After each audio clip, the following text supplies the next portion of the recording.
Hello everyone, स्वागत है आप सभी लोगों का केल्विन के इस प्लेटफॉर्म पर। आप सभी लोगों को बच्चों मैं बताना चाहता हूं कि हम सभी लोग आप लोगों के लिए मैथ्स का कंप्लीट कोर्स, जिसमें कि हम लोग सबसे पहले सेट चैप्टर को उठा रहे हैं और सेट चैप्टर के इस वीडियो में आप सभी लोगों का स्वागत है। हम लोग टॉपिक वाइज वीडियोस आप लोगों के लिए अपलोड करेंगे एंड एनसीईआरटी क्वेश्चंस भी आप लोगों के लिए अपलोड कर रहे हैं। इसी के साथ साथ आपको हर एक सब्जेक्ट और हर एक सब्जेक्ट के हर एक चैप्टर के अगर वन शॉट देखने हैं, माइंड मैप देखने हैं, या फिर आपको इंपॉर्टेंट चैप्टर्स, आपको इंपॉर्टेंट टॉपिक्स जानने हैं एग्जाम पॉइंट ऑफ व्यू से, या फिर आपको इंपॉर्टेंट टॉपिक वाइज क्वेश्चंस करना है, ये सब कुछ आपको मिल रहा है इसी चैनल पर। प्लेलिस्ट वाले सेक्शन में नहीं गए हो तो जाओ। बाकी अभी हम लोग फोकस करते हैं हमारी इस वीडियो पर, तो चलिए सेट चैप्टर को शुरू या फिर कंटिन्यू करते हैं, आगे की तरफ बढ़ते हैं। हेलो स्टूडेंट्स, तो इस वीडियो में मैं आप सभी लोगों का स्वागत करता हूं। मेरा नाम है सचिन और हम लोग यहां पर डिस्कस करने वाले हैं कि आप लोग यहां पर क्या करेंगे। हम लोग यहां पर करेंगे 1.2 जी, यानी कि एक्सरसाइज 1.2 के एग्जाम्पल सबसे पहले हम लोग सॉल्व करेंगे। इसके बाद हम लोग 1.2 ये जो पूरी की पूरी एक्सरसाइज आप लोगों को दी गई है, इस पूरी की पूरी एक्सरसाइज को भी हम लोग बहुत अच्छे ढंग से कंप्लीट करेंगे। तो चलिए जरा शुरू करते हैं हमारी एक्सरसाइज 1.2 का एग्जाम्पल्स। किस तरीके के एग्जाम्पल्स आप लोगों को दिए गए हैं इसमें। चलिए सबसे पहला सवाल हमारे पास क्या आता है जरा देख लेते हैं, और उसको किस तरीके से सॉल्व करना है ये भी जरा हम लोग यहां पर देख लेते हैं। कहते हैं कि आप ये बता दीजिए, state which of the following set are finite और इनफाइनाइट। अगर आप लोगों ने टाइप्स ऑफ, जो हमारी थ्योरी वाली वीडियो है उसमें अगर आप लोगों ने टाइप्स ऑफ सेट को ढंग से स्टडी किया हो तो आपको समझ में आ गया होगा कि फाइनाइट सेट क्या होते हैं और इनफाइनाइट सेट क्या होते हैं। वैसे ही मैं बता देता हूँ, फाइनाइट वो होते हैं जिनमें स्टार्टिंग पॉइंट नोन हो और एंडिंग पॉइंट भी नोन हो। वेयर अगर इनफाइनाइट सेट की बात करें तो फिर इनफाइनाइट सेट वो सेट होते हैं जिनमें स्टार्टिंग जो है वो आपको नोन हो बट एंडिंग आप लोगों को नोन ना हो। देखो फाइनाइट में दोनों नोन है, स्टार्ट कहां से हो रहा है और एंड कहां से हो रहा है। आपको एंड भी पता है, आपको स्टार्टिंग भी पता है, बट इनफाइनाइट में क्या हो रहा है, स्टार्टिंग पता है, एंडिंग नहीं पता। तो चलिए जरा यहां पर देख लेते हैं। ये एक सेट है जिसमें एन यानी कि मतलब ये जो एक्स है बिलोंग कर रहा है नेचुरल नंबर से, और यहाँ पर एक्स की वैल्यू आ रही है। तो इसका मतलब एक बार एक्स को इक्वल टू 0 रखा जाएगा तो एक्स की वैल्यू कितनी आ जाएगी, 1 आ जाएगी। और एक बार इसको भी रखा जाएगा तो कितना आ जाएगा, x - 2, और x = में कितना आ जाएगा, 2 यहाँ से मिल जाएगा आप लोगों को। इसी तरीके से तो आप x की वैल्यू निकालेंगे। इसका मतलब ये एक्चुअल में जो सेट हो जाएगा, ये कितने एलिमेंट आ जाएंगे, इसमें 1 आ जाएगा और एक 2 आ जाएगा। इसके अंदर तो हमारे पास जो सेट दिख रहा है, इसके अंदर तो हमें पता ही चल रहा है कि कितने नंबर ऑफ एलिमेंट है, तो साफ दिख रहा है, यहाँ पर काउंटेबल भी है। स्टार्टिंग और एंडिंग पॉइंट भी बताया कि भाई 1 से शुरू हो रहा है, 2 पर जाकर खत्म हो पा रहा है, 1 2 से शुरू हो रहा है, वहीं पर मतलब 2 एलिमेंट ही है जो जस्ट खत्म हो जा रहा है। तो इसका मतलब हमें क्या पता चलेगा, that this is a finite set. Everyone, is it clear to all of you, है ना। इसी के बाद अगर हम लोग अगले ही सवाल की बात करें, अगला सवाल हम लोगों को जो दे रखा है जरा देख लेते हैं। अगला सवाल वो कहता है कि x बिलोंग्स कहां से कर रहा है, नेचुरल नंबर से। कहते हैं कि x का स्क्वायर जो है वो 4 आ रहा है। तो अब मुझे बताइए x की वैल्यू। अब आप लोग यहां से समझ सकते हैं कि भाई x की वैल्यू तो 2 भी हो सकती है और -2 भी हो सकती है, क्योंकि अगर इसका भी स्क्वायर करोगे तो भी 4 ही मिलना है, और अगर इसका भी स्क्वायर करोगे तो भी 4 ही मिलना है। और अगर ऐसा होना ही है और आप लोगों को इस बात के बारे में समझ में भी आ गया, आपको पता भी चल गया, तो इसके बाद आप लोग क्या कर सकते हैं। लेकिन एक बात ध्यान रखिएगा कि यहाँ पर नेचुरल नंबर आना है, तो इसका मतलब अल्टीमेटली ये सेट बिल्डर फॉर्म है। अगर आप इसे रोस्टर फॉर्म में लिखते हैं तो आप यहाँ पर ये बोल पाएंगे कि इसमें -2 नहीं आएगा, इसमें क्या आएगा, सिर्फ और सिर्फ 2 आएगा। क्यों आएगा, क्योंकि उन्होंने नेचुरल नंबर बोला। नेचुरल नंबर ना ही तो नेगेटिव आता है, ना ही 0 आता है, और ना ही डेसिमल नंबर्स आते हैं। तो इसका मतलब ये वाला नेगेटिव नंबर तो आप लोगों को यहाँ से हटाना पड़ेगा, नेग्लेक्ट करना पड़ेगा, तभी आप लोगों के पास सेट बनेगा। और सेट में काउंटेबल नंबर्स हैं, that's why you can call this set as a finite set. ठीक है ना, इसका मतलब ये क्या हो जाएगा, एक फाइनाइट सेट हो जाएगा। चलिए जरा बढ़ते हैं हमारे अगले सवाल की तरफ और देखते हैं हमारा अगला सवाल हम लोगों से क्या कहता है। हमारा अगला सवाल हमसे कहता है कि state which of the following sets are finite और इनफाइनाइट। मतलब आगे मतलब वही क्वेश्चन चल रहा है, उसके आगे के ये कुछ पार्ट्स हैं। कहते हैं कि नेचुरल नंबर्स की बात करिएगा यहाँ पर, सिर्फ देख लीजिए जरा यहाँ पर। अगेन उन्होंने एक्स को क्या बोला है कि एक नेचुरल नंबर है, तो अब यहाँ पर एक्स की वैल्यू तो यहीं से निकालेंगे आप। अगर यहाँ पर 2x - 1 = 0 रखते हैं तो यहाँ से x की जो वैल्यू आ जाएगी वो x की वैल्यू कितनी आ जाएगी, 1/2 आ जाएगी। और अगर x की वैल्यू आप लोगों को 1/2 मिल रही है बच्चों, that means this is not a natural number, not a natural number. तो अगर ये नेचुरल नंबर नहीं है, इसका मतलब इस सेट में तो कोई एलिमेंट ही नहीं आ रहा, क्योंकि x की वैल्यू में तो नेचुरल नंबर आ ही नहीं रहा। और अगर बच्चों नेचुरल नंबर नहीं आ रहा है तो आप इसको क्या बोलेंगे कि ये क्या है, एक एम्प्टी सेट है। एम्प्टी सेट का मतलब क्या हो जाएगा कि इसका मतलब आप ये बोलेंगे कि भाई इसके अंदर तो एक भी एलिमेंट ही नहीं है। या तो आप इस तरीके से लिख देंगे या तो आप इस तरीके से बना देंगे, कोई दिक्कत है यहाँ तक? किसी तरीके की दिक्कत नहीं है। और जब कभी भी किसी भी सेट में कोई भी एलिमेंट ना हो, इसका मतलब कि वो एम्प्टी हो, और एम्प्टी का मतलब क्या है कि दैट यू नो कि इसके अंदर 0 एलिमेंट्स हैं, एक भी एलिमेंट नहीं है, इसका मतलब ये क्या हो गया बच्चों? ये फाइनाइट हो गया। क्योंकि अब ये इसकी काउंटेबिलिटी तो की जा सकती है ना, काउंट कर सकते हो कि इसमें 0 नंबर ऑफ एलिमेंट जो है वो 0 है ना। तो यहां तक की बात क्लियर हो गई। चलिए जरा बढ़ते हैं आगे की तरफ, बात करते हैं नेचुरल नंबर्स। उठाइए आप लोग, और नेचुरल नंबर्स में आप ये बताइए कि वही नंबर बताइए जो प्राइम हो। अब अगर आप लोग नेचुरल नंबर्स की बात करें और प्राइम की बात करें तो 2, 3, 5, 7, फिर इसके बाद आप लोग 11 हो गया, 13 हो गया, आपके पास 17 हो गया, आपके पास 19 हो गया। इस तरीके से ये चीज़ें चलती चली जाएंगी। और आपको पता है, देखिए starting point you know but the ending point you don't know. तो अगर ऐसा हो रहा है इसका मतलब आप लोग ये बोल सकते हैं, क्योंकि एंडिंग पॉइंट नहीं है, दैट्स वाई आप यहाँ पर ये बोल सकते हैं कि ये जो एक सेट है ये एक इनफाइनाइट सेट हो जाएगा। क्या ये बात आप लोगों को यहाँ तक क्लियर हो गई? ये जो एक सेट है ये सेट क्या हो जाएगा बच्चों? Infinite. Why? Because starting point we know but ending point we don't. आप इसे जितना आगे ले जाना चाहें उतना आगे ले जा सकते हैं, ये नंबर्स लिखते ही चले जाएंगे, क्योंकि नेचुरल नंबर्स का कोई एंड नहीं है। नेचुरल नंबर खुद में ही एक इनफाइनाइट नंबर है। ओके, तो अगर मैं यहाँ पर बात करूँ अगले सवाल के बारे में, उसमें वो फिर से कहता है कि एक नेचुरल नंबर है और कहते हैं कि एक्स जो है वो ऑड है। तो अगर आप ऑड की बात करेंगे तो 1, 3, 5, 7, 9, 11, 13, 15, 17, 19। अब आप खुद देखिए ये चीज़ें तो चलती चली जा रही हैं। आपको starting point you know but ending point you don't. दोबारा से वही चीज़ हुई, दोबारा से वही काम हुआ। तो आप यहाँ पर क्या बोलेंगे? दोबारा से यही बोलेंगे कि this is an infinite set. क्या बोलेंगे आप लोग इसे? कि ये एक इनफाइनाइट सेट है। कोई दिक्कत है यहाँ तक? कोई दिक्कत नहीं। हम लोगों ने ये वाला सवाल भी खत्म कर दिया। बढ़ते हैं आगे की तरफ, देखते हैं और किस तरीके के आप लोगों को सवाल देखने को मिलते हैं।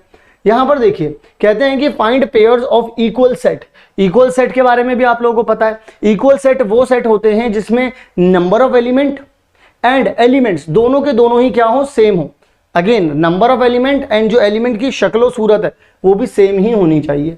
तो वो पूछ रहे हैं यहाँ पर आप लोगों को एक ए सेट दिया गया है। मैं ए को लिख देता हूँ, यहाँ पर ए दे रखा है हमें, यहाँ पर 0, हमें एक बी सेट दिया गया है। अगर आप बी सेट की बात करें तो ये है सेट बिल्डर फॉर्म में, हमें इसे रोस्टर फॉर्म में लिख देना चाहिए ताकि हम लोग सारे एलिमेंट्स को अपने सामने देख पाएं।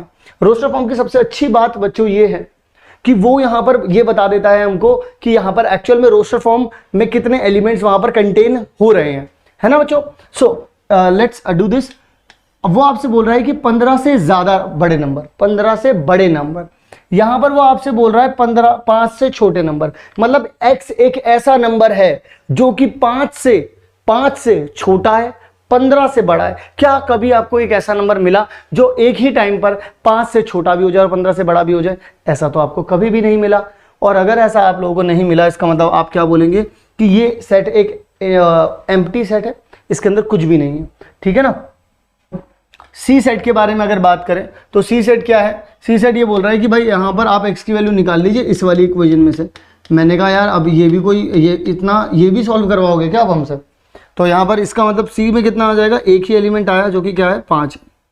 इसके बाद डी के लिए कहते हैं कि x का जो स्क्वायर है वो 25 है। अगर x का स्क्वायर 25 आ रहा है आप लोगों के पास, तो इसका मतलब x की जो वैल्यू आ रही है वो 5 और -5 दोनों होगी।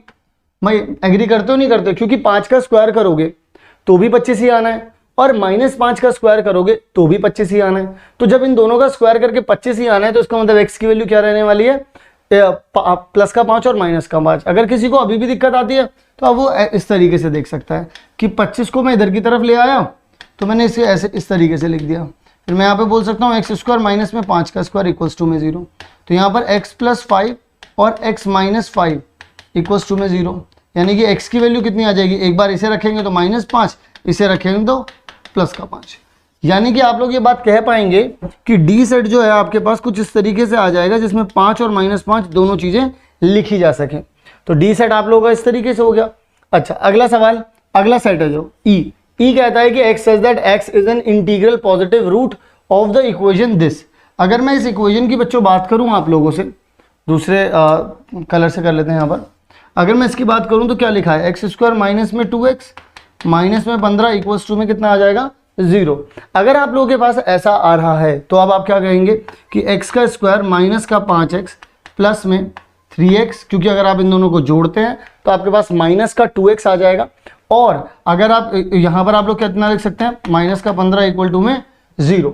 अच्छा, इसी के साथ आप लोग यहाँ पर क्या कह सकते हैं, x माइनस 5 प्लस में 3 x माइनस कितना आ जाएगा 5 इक्वल्स टू में कितना आ जाएगा आप लोगों के पास 0। अब यहाँ से देखो सेम प्रजाति के हैं तो उठा लिया जाएगा, तो अगर सेम प्रजाति के उठा लोगे यानी कि x माइनस 5 लिख दिया तो बचा कितना अंदर, x प्लस 3 इक्वल्स टू में कितना आ जाएगा 0। अच्छा, अगर आप लोगों ने ये कर लिया तो एक बार इसको इक्वल टू 0 रख सकते हो। अगर इसको इक्वल टू 0 रखोगे तो व्हाट यू विल गेट 5, और अगर इसके बाद अगर आप इसको भी रखते हो अगेन यू विल गेट -3। तो इसका मतलब क्या हो गया, और यहाँ देखिए आपके पास दो आंसर आ रहे हैं, x की दो वैल्यू आ रही है, एक -3 और एक 5। अब अगर आप इसे थोड़ा और ध्यान से पढ़ें तो x such that x is an integral positive, ये एक बहुत ही इंपॉर्टेंट चीज है। पॉजिटिव रूट चाहिए तो आप इसको हटा देंगे because this is not positive, this is -3। Okay, so यहां से अब अगर आप लोग बात करें तो मैं यहां से अगेन वाइट ही ले लेता हूं, तो e इज इक्वल्स टू में कितना आ जाएगा आप लोगों के पास प्लस का 5। अब आपसे पूछ रहे हैं वो वाले पॉइंट बता दीजिए, वो वाले सेट बता दीजिए जो कि आप लोगों को यहां पर दिखते हो इक्वल है। तो इक्वल के लिए हमें नंबर ऑफ एलिमेंट बराबर चाहिए। अब अगर आप ये देखिए नंबर ऑफ एलिमेंट बराबर तो सिर्फ चाहिए होते तो सिर्फ आप ये बोल देते कि ए एंड सी को आप क्या बोल सकते थे, ए एंड सी को आप बोल सकते थे कि ये दोनों के दोनों क्या है, इक्विवेलेंट सेट है। क्योंकि इक्विवेलेंट सेट में क्या चाहिए होता है, इक्विवेलेंट सेट में सिर्फ नंबर ऑफ एलिमेंट इक्वल चाहिए होते हैं। तो इसमें भी 1 है और इसमें भी 1 है, और अगर आप देखें तो इसमें भी 1 है, एंड ई भी यहां पर लिख सकते हैं आप लोग।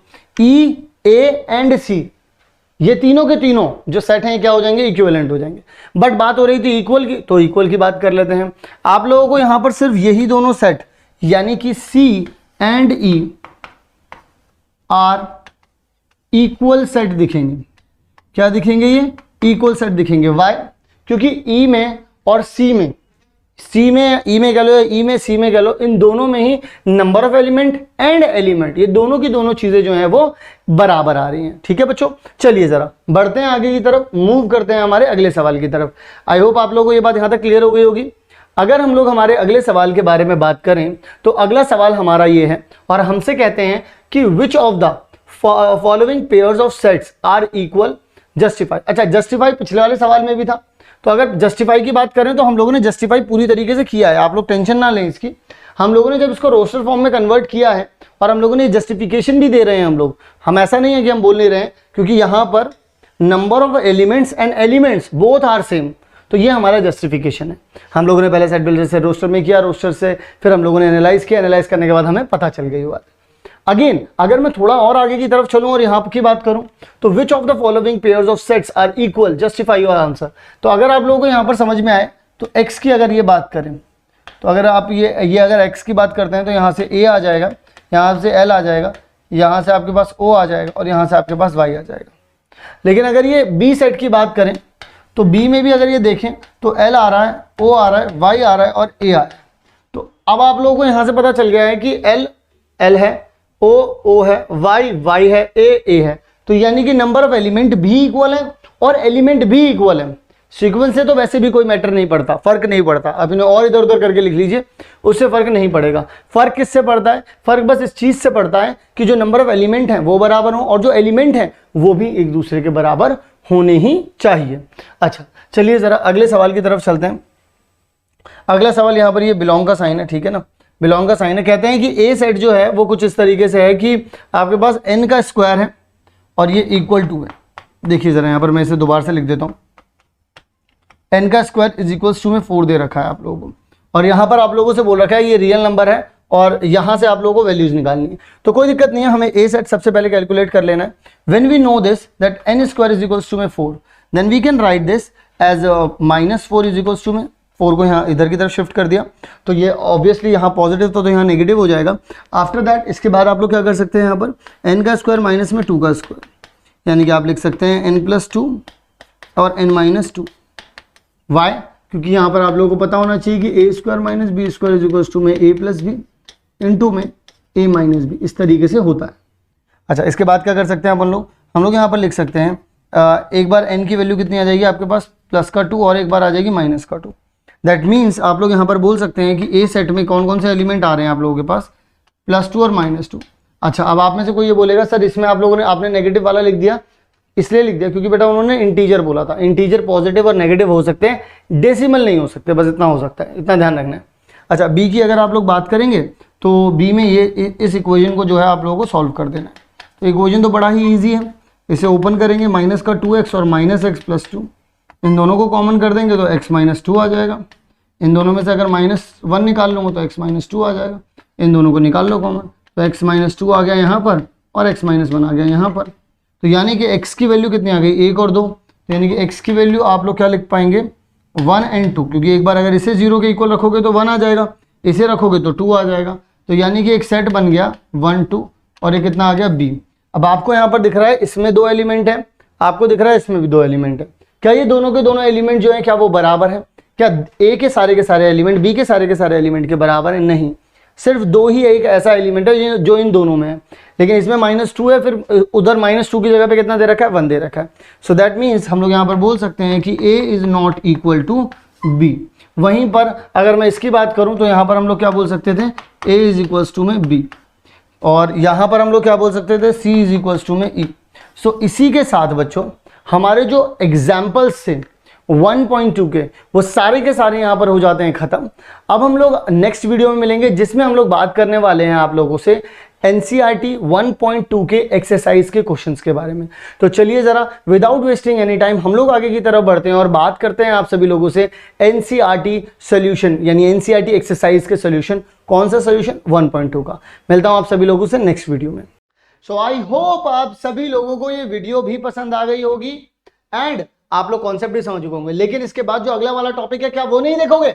वो तो देखना जरूरी है। इससे पिछला वाला टॉपिक देखा था नहीं देखा था, वो भी जाके देख लेना। तो आप लोगों को मैं क्लियर कर दूं कि आपके पास अगली वाली जो वीडियो वो ऑलरेडी अपलोडेड है, तो टाइम वेस्ट मत करो, जल्दी से जाकर के देखो, प्लेलिस्ट में जाओ, प्लेलिस्ट में आप लोगों को पूरा चैप्टर वहां पर मिल जाएगा। इसी के साथ साथ वन शॉट हो चाहे माइंड मैप हो, हर एक चैप्टर का वो टॉपिक हो जिससे जो एग्जाम में आने वाला है, चाहे वो जानना हो या फिर हर एक चैप्टर के टॉपिक वाइज क्वेश्चंस करने हो, सबकी प्लेलिस्ट आप लोगों को दे रखी है।